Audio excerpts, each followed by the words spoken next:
이스라엘이 하나님의 은혜를 거역하면서 죄를 범합니다. 하나님의 멸망에 화폐 닥쳐와요. 그래서 하나님은 그들에게 오늘 본문 속에 보니까는 15절로 16절에 하신 말씀을 볼 수가 있어요. 한번 보실까요? 그러므로 만군의 여호와 이스라엘 하나님께서 이와 같이 말씀하시느니라. 보라, 내가 그들 곧 이 백성에게 쑥을 먹이며 독한 물을 마시게 하고 그들과 그들의 조상이 알지 못하던 여러 나라 가운데에 그들을 흩어버리고 진멸되기까지 그 뒤로 칼을 보내리라 하셨느니라. 멸망을 경고를 하십니다. 하나님의 은혜를 거역하고 배은망덕한 자들의 결말은 멸망한다는 경고예요. 이런 경고를 들은 예레미야 선지자는 너무나 안타까워서 오늘 1절 2절에 또 보실까요? 이렇게 표현됐어요. 어찌하면 내 머리는 물이 되고 내 눈은 눈물 근원이 됐고 죽음을 당한 딸 내 백성을 위하여 주야로 울리로다. 내가 광야에서 나그네가 머무를 곳을 얻는다면 내 백성을 떠나 가리니 그들은 다 간음하는 자요 반역한 자의 무리가 됨이로다.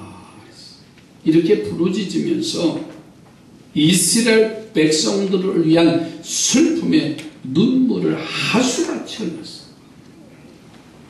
하나님은 예레미야 선지자의 눈물을 보시고 감동을 하셔서 멸망받아야 할 이스라엘 백성들이 구원받을 수 있는 사람들을 찾으라 이렇게 명령하죠. 멸망당할 수밖에 없는 그들이 하나님 앞에 모여 예배하고 하나님 앞에 경배할 때 회복되는 역사를 볼 수가 있습니다.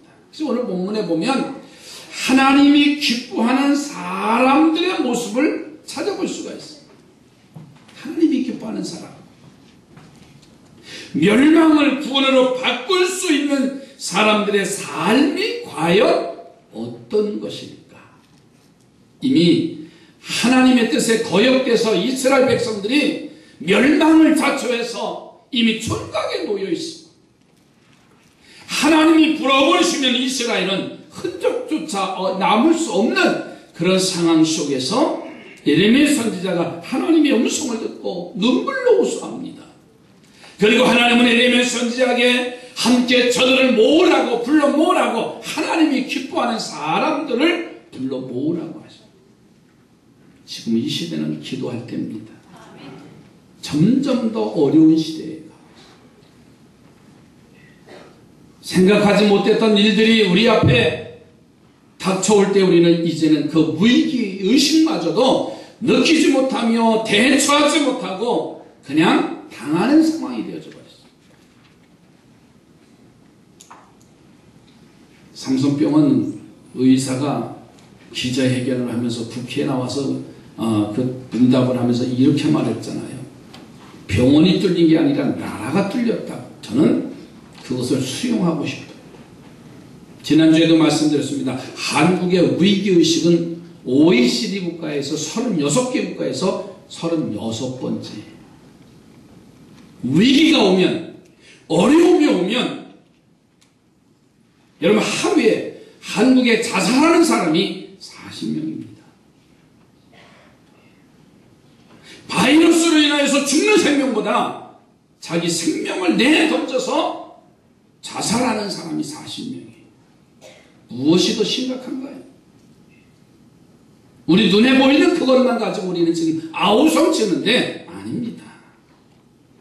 근본적인 것이 해결되지 않는 한 위기는 계속 올 겁니다.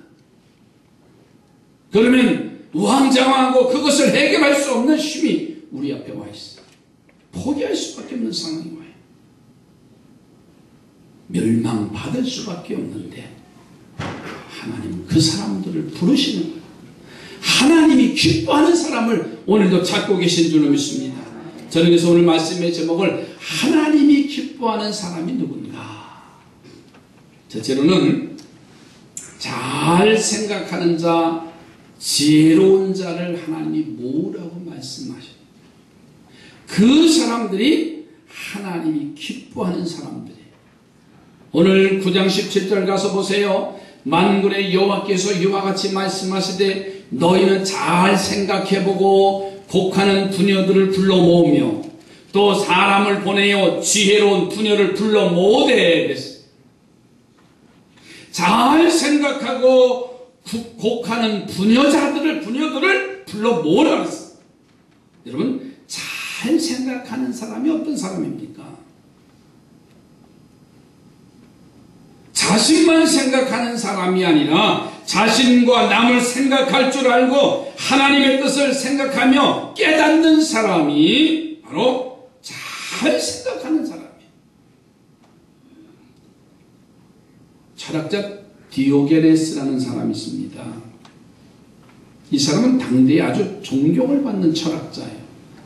그런데 참 괴팍한 삶을 살아요. 적어도 그 시대에 존경을 받으면 좀 넉넉한 곳에, 호화로운 곳에, 그리고 여유 있게 사는 삶이 아니라 이 철학자 디오게네스는 허루만 다 낡은 옷을 입고, 그리고서는 나무통으로 만든 통에다가 거기서 자기 몸을 그 속에 넣고 사는 사람이에요. 그런데 당대에 좋은, 가장 존경받는 그런 철학자였습니다. 황제가 그런 소문을 듣고서는 이상히 여기면서 그를 방문해서 이 디오게네스에게 좋은 말을 들으려고 그래서 찾아갔습니다. 그리고서는 그 앞에 서서 황제인 자신에게 소원을 말해주면 당신의 모든 문제를 내가 해결해 주겠다. 황제의 권한이 대단하지요. 황제는 자신이 거지 같은 디오게네스를 찾아간 것만 해도 대단한 겸손이고 진리를 탐구하는 훌륭한 왕이라고 칭찬 들을 것이라고 생각을 했는데, 그런데 그런 황제에게 디오게네스의 말은 딱 한마디였다는 거예요. 황제요, 옆으로 비켜주세요. 햇빛이 가려서 춥습니다. 이런 말을 했다는 거예요. 내가 너의 소원을 말하면 너의 모든 상황을 듣고서 너의 소원을 들어주겠다고 하는데, 그는 지금 황제가 햇빛을 등지고 그림자가 이 디오게네스 철학자에게 빛을 가리니까는, 햇빛을 가리니까 추우니까, 그림자가 있어서 추우니까는 좀 비켜달라고. 그게 좀 보였어. 당신이 진리의 자세와 통 속에 사는 가난한 처리를 찾아오는 겸손도 좋고, 가난한 사람에게 소원을 들어주는 일도 좋지만, 다른 사람의 작은 어려움을 크고 귀하게 여기며 배려할 줄 아는 작은 생각이 더 중요하다는 거예요. 여러분, 지금 이 시대는 배려할 줄 몰라요. 너무나 자기중심적으로 살아요. 이번 바이러스로 인하여서 통제를 했잖아요. 나는 이상이 없는데 왜 나를 가두냐고 하면서 관리하면서 뛰쳐나가서 골프를 치는 사람, 해외 여행을 가는 사람, 좀 보름만 참아주면 모든 사람에게 유익이 될 텐데 왜 내 인권을 짓밟느냐고 하면서 엄청난 일들이 벌어졌어요. 오늘 아침에 뉴스를 보니까는 삼성병원에서 기자회견을 원장이 또 하더라고요. 137번 응급 엠브라스로 옮기는 그런 그분이 지금 발현이 돼가지고 확진한 자가 돼서 그가 접한 사람이 84명이랍니다. 그러니까 너무나 지금 서로를 배려하지 못하는 게 오늘 한국의 현실 아니에요? 저는 우리나라 전화, 핸드폰 쓰는 거 보면 알아요. 뭐 많은 회중이 있든 없든 전철 안에서 어르신들 전화하는 거 보세요. 그래. 난 조용한데 막 귀가 어두우신지 막 큰 소리가 적게도 들리는데 당신이 잘 안 들리니까 또 큰 소리를 막 하고요. 근데 일본 사람들은요, 전화를 하나를 받아도요, 숨어서 받아요. 우리 양 집사님 한 주간 동안 일본 갔다 오셨는데, 그렇죠? 조용하고 상대에게 해를 끼치는 일을 하지 않아요. 그게 배려예요. 언젠가 식사하는데 이주부 선교사, 지금 울진에 가서 목회하지요. 그 사람이, 그 목사님이 15년 동안 일본에 살았어요. 아니, 일본 아예 습관이 됐어. 근데 우리 밥 먹는데 전화가 왔어요. 그랬더니요, 책상 밑에 놓고 이러고 있어요. 참 바보스럽잖아요, 우리가 보기엔. 그러나 남에게 폐를 안 끼치려고 상대를 배려하는 일들이 습관화되어져요. 여러분, 배려할 줄 아는 작은 생각이 하나님이 기뻐하는 사람입니다. 참 우리 기독교인들 정신 많이 차려야 돼요. 지난주에 우리 이성남 원사님 장례식을 모셨어요. 걔 승화장에 가면은 거기서 종교의식을 하지 말도록 되어 있습니다. 그래서 차에서 이해를 시켜드리고 그리고 거기서 기도하고 내려왔어요. 저는 항상 그래요. 그래서 그리고 가서 보니까는 옆에 사람도 생각하지도 아니하고 거기서 찬송하면서 기도하는 사람들 보면서 야, 너무하다. 물론 다 슬프고 위로해주고 싶고, 근데 적어도 배려하려고 하는 이 생각이 우리 그리스도인들에게는 너무나 부족하다는 거예요. 옆에 분 우리 배려하며 삽시다. 나만 편안하면 중요한 게 아니라 정말 우리는 아래 윗집에 살아도 옆에 집에 살아도 같이 지나가면서도요, 배려할 수 있는 이 훈련이 너무나 부족해. 너는 저한테 지면 안 된다 하면서 1등 만능주의로 인해서 우리나라는 배려할 생각을 하지 않아요. 남의 불편한 것은 전혀 생각하지 않아요. 여러분, 잘 생각하고 곡하는 푸녀를 불러오라고 그랬어요. 또 한 가지는 지혜로운 푸녀를 불러오라고 그랬어요. 하나님이 기뻐하시고 찾으시는 사람은요, 지혜로운 사람이어야 된다는 겁니다. 다윗은 아들 압살롬에게 반역을 당합니다. 왕권의 눈이 어두운 압살롬이 아버지를 공격하고 예루살렘 성을 정복하고 그리고 나서는 아버지를 욕되게 한다고 아버지가 되고 또 후궁들을 다 범하는 짐승 같은 행동을 아들 압살롬이 행했어요. 자, 그런데 다윗은 지혜로운 사람이었어요. 자신이 당하는 모욕과 그 고통을 누구에게 탓하지 않고 자신의 탓으로 돌렸어요. 자신의 죄의 문제라고 생각했어요. 그래서 도망가는 길에 전에는 죽은 듯이 있었던 사울 가문의 시므이가 다윗을 저주하고 욕을 할 때도요, 부활을 시켜서 죽이라고 명하지 않았어요. 분기하던 군대장관에 저를 죽일까요? 할 때도 다윗은 이렇게 말합니다. 가만 두어라. 하나님이 저 시므이를 시켜서 나의 잘못을 생각하게 하시고 책망하신다. 그러면서 그를 비켜 지나갔어요. 자신이 밧세바를 범하여서 남의 가정을 파괴했습니다. 자신의 가정이 파괴되는 것은 하나님이 깨달으라고 주시는 교훈으로 생각하고 누구나 원망하지 않았어. 여러분, 지혜로운 다윗의 모습을 볼 수가 있어요.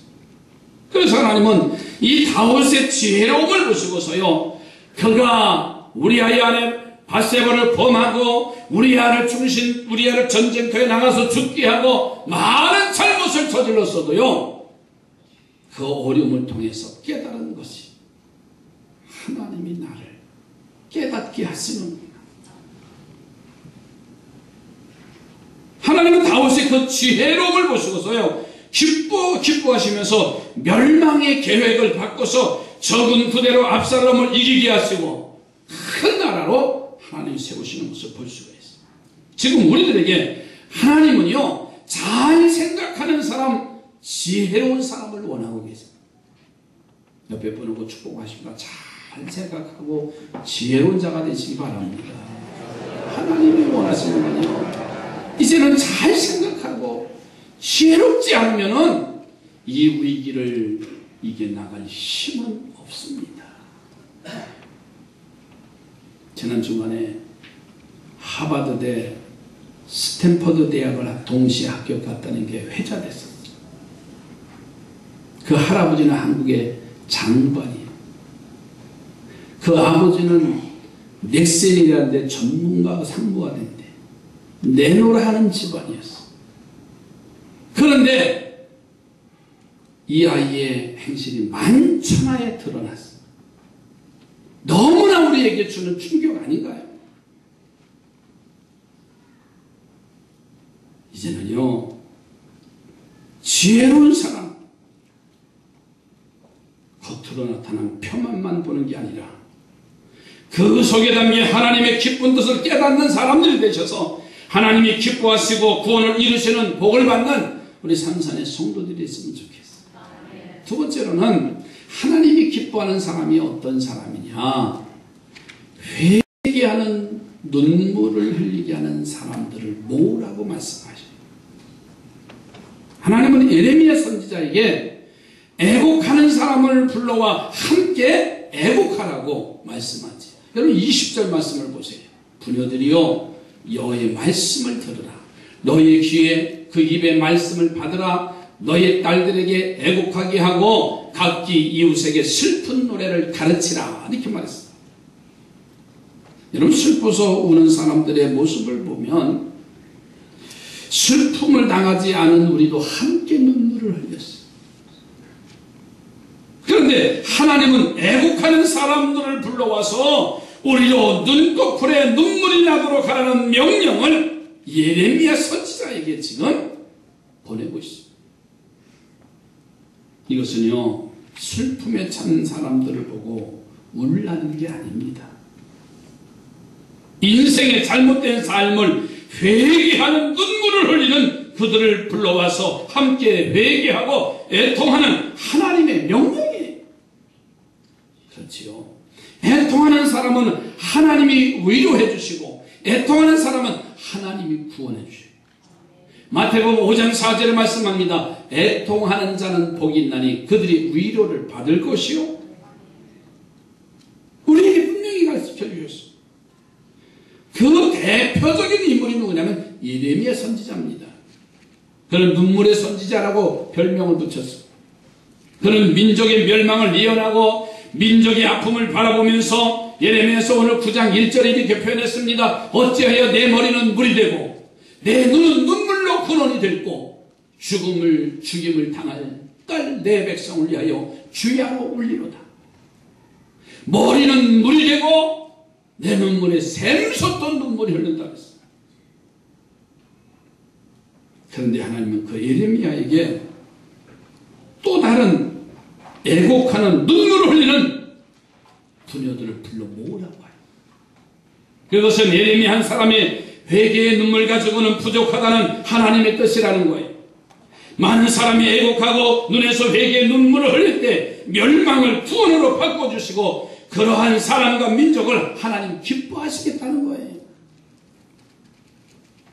그런데 하나님은 애곡하는 사람, 회개하는 사람, 눈물을 흘릴 줄 아는 사람.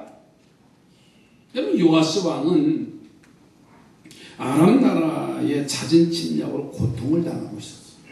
그런데 엎친 데 덮친다고 선지자 엘리사까지 수명이 다해서 죽어요. 그래서 요아스는 엘리사를 찾아가서 그리고 그 눈에 눈물을 흘리면서 이렇게 말합니다. 내 아버지요, 내 아버지요, 이스라엘의 병거와 마병이요 하면서 울고 있었어요. 엘리사의 죽음으로 인해서 아람에게 멸망당할 나라를 생각하며 우는 진실한 눈물. 하나님 그 눈물을 보시고요, 엘리사에게 활을 들어 쏘라고 요아스 왕에게 명령을 합니다. 그 화살이 구원의 화살이 될 것이고 세 번의 전쟁에서 큰 승리를 거두게 될 것이라는 약속을 해주셨어요. 회개의 눈물이 멸망을 구원으로 바꾸는 산증거가 됐어요. 여러분, 베드로 보세요. 베드로의 모습을 보면 예수님께서 너는 나를 부인하리라 그랬어요. 예수님은 3번씩이나 부인하는 가오를 베드로가 저질러요. 여러분, 3번째는 베드로가 어떻게 저주까지 하면서 예수님을 부인했어요. 자신의 어려운 처지를 벗어나려고 부인하잖아요. 그때 새벽닭이 울어요. 이 소리를 들으면서 그는 닭 울기 전에 내가 3번 나를 부인하리라고 하는 주님의 말씀이 생각났어요. 그래서 통곡하고 웁니다. 통곡하며 우는 것은 눈물의 회개였어요. 자신의 연약함을 무렵고 고통을 당하면서도 담대히 그 고통을 통하여 향하여 걸어가시는 예수님의 발걸음을 함께하지 못한 그 동안의 눈물이었어요. 그 눈물 때문에 디베랴 바다에서 고기를 잡는 베드로를 찾아가시잖아요. 그리고서는 부활하신 주님이 베드로에게 물어요. 요한의 아들 시몬아, 네가 나를 사랑하느냐? 내 양을 먹이라. 요한의 아들 시몬아, 네가 나를 사랑하느냐? 네가 나를 사랑하느냐?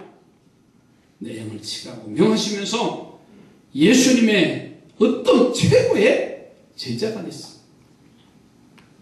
사랑하는 성도들이요, 우리가 연일 계속되는 고통과 위기 속에서 교회마다 기도의 소리는 들려지지 않습니다. 교회마다 복음의 위대한 소리는 점점점 닫혀져 갔습니다. 저는 지난주에도 말씀드렸습니다. 미국과 유럽을 보면서 한국 교회가 죽어가는 유럽과 미국의 교회를 지금 그 전철을 밟고 가고 있어요. 젊은이들은 점점 없어지고 어른들만 남아있는, 희망이 보이지 않는 그런 교회로 점점 되었습니다. 이 시대의 젊은이들은 무엇으로 위기를 이길까요? 극복할까요? 지식, 지혜, 학벌, 물질? 아닙니다.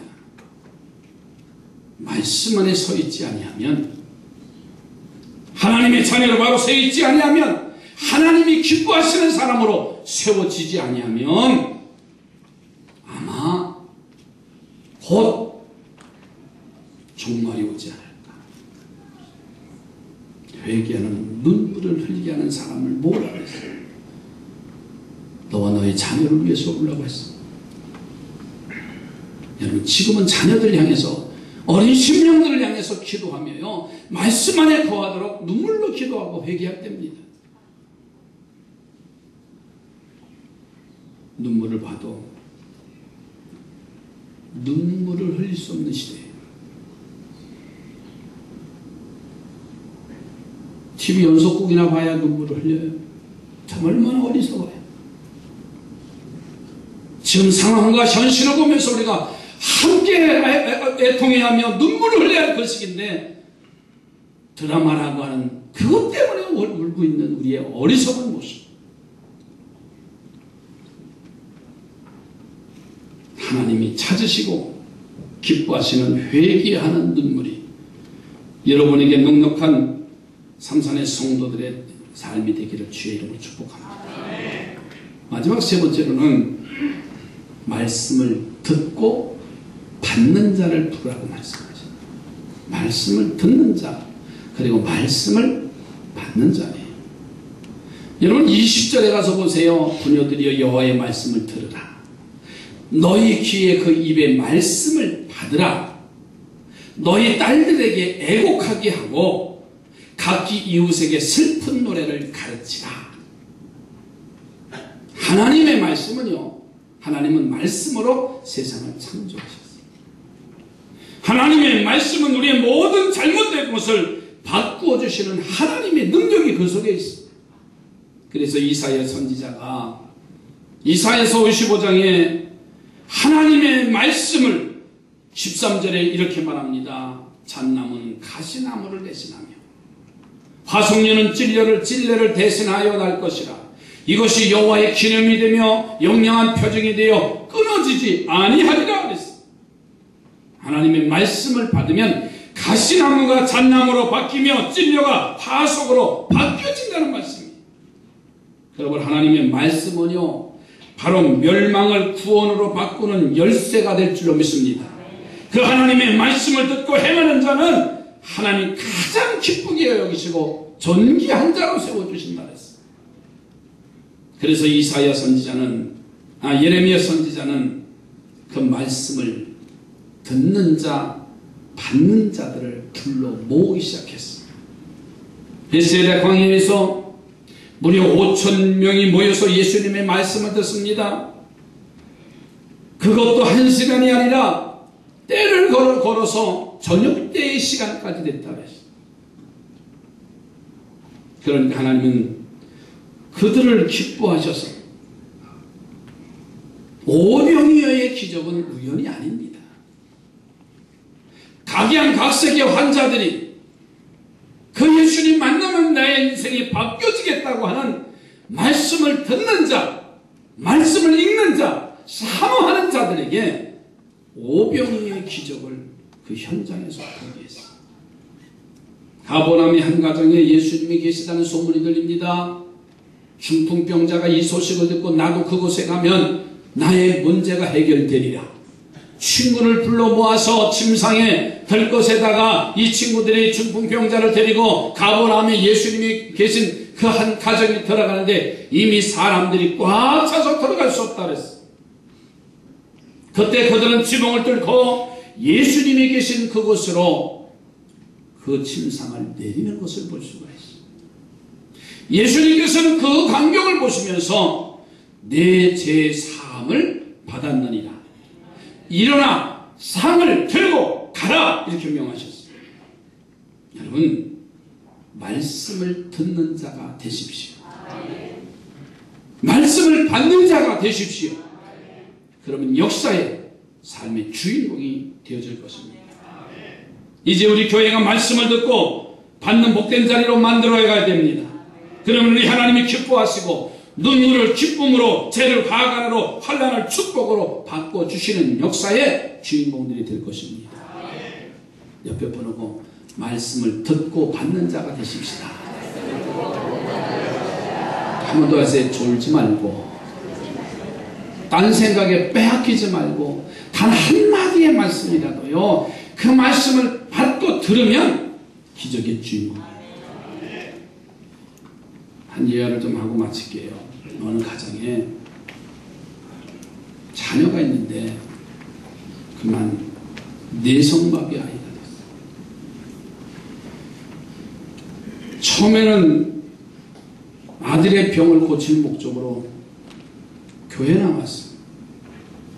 그래서 예수를 영접하고 구원의 기쁨과 감격을 누리면서 하루하루 사는데, 그런데 세월이 가니까 이 아이는 다른 아이들과 다르잖아요.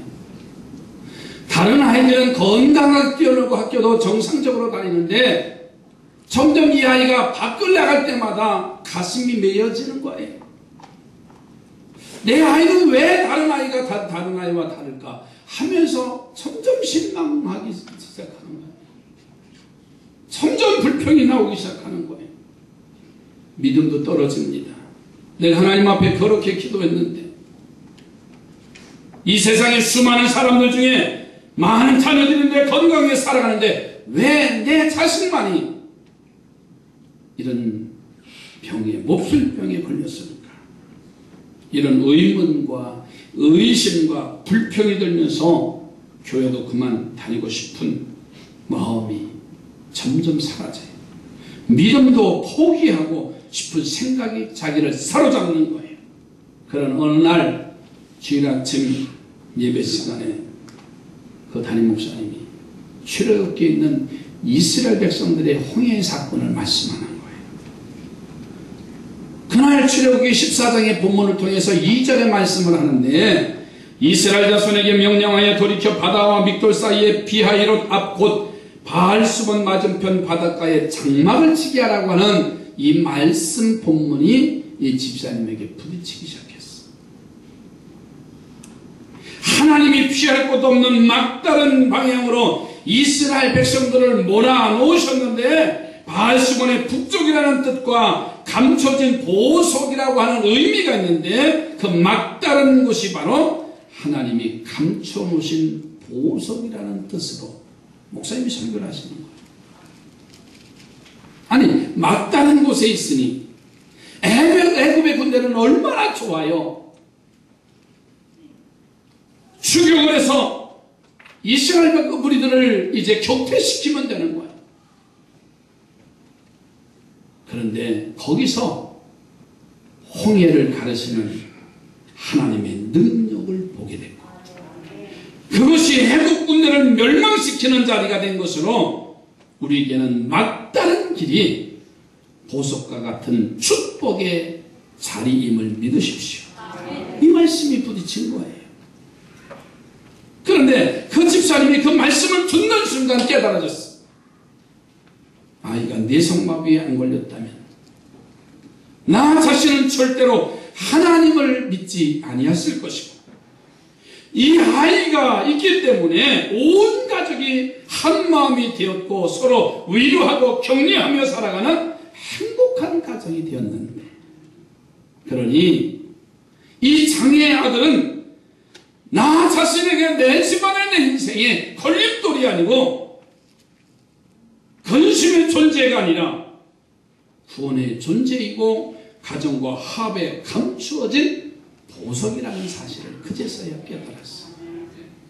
이제는 아이가 짐이 아닌 것을 알았어. 이제는 이 아이가 우리 가정의 축복의 자녀인 것을 깨달았어. 삶이 그렇게 감사할 수 없고 말씀이 그렇게 삶을 윤택하게 만드는 축복의 도구임을 깨달았어. 그날부터 그는 그렇게 행복했어. 아이를 볼 때마다, 내가 신앙생활할 때마다, 내가 많은 사람들을 만날 때마다 너무나 행복한 모습이었어. 여러분, 이것이 바로 말씀을 받는 자에게 주시는 축복인 줄로 믿습니다. 그런 사람을 우리 하나님은 찾고 계시다는 거예요. 하나님의 말씀은요, 우리를 멸망에서 구원으로 이끌어 주시는 열쇠고요, 천국의 문이었어. 그렇기 때문에 하나님은 예레미야 선지자에게 선포합니다. 말씀을 받을 자, 말씀을 들을 자를 불러서 멸망을 구원으로 바꾸라고 명하시면서 그런 사람들을 기뻐하신다는 거예요. 여러분, 하나님의 말씀을 받는 자와 듣는 자가 되기를 주님의 이름으로 축복합니다. 하나님이 기뻐하시는 사람을 불러 모으라고 그랬어요.